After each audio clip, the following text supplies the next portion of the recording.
ఈ శాపంతో పాండురాజు తీవ్రమైన మానసిక వేదనకు గురయ్యాడు. సంతానం కలగదని, తన వంశం అంతమైపోతుందని భయపడ్డాడు.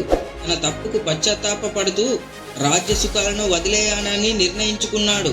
హస్తినాపురానికి తిరిగి వెళ్లకుండా అడవిలోనే తపస్సు చేసుకోవాలని నిశ్చయించుకున్నాడు. కుంతి మాద్రి కూడా ఆయనతో పాటే అడవికి వెళ్లారు.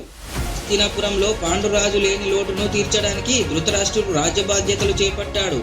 సంతానం కోసం బాధపడుతున్న పాండురాజుకు కుంతి తనకున్న దుర్వాస మహర్షి వరం గురించి చెప్పింది. ఏ దేవతను తలుచుకుంటే ఆ దేవత అనుగ్రహంతో సంతానం కలుగుతుందని వివరించింది.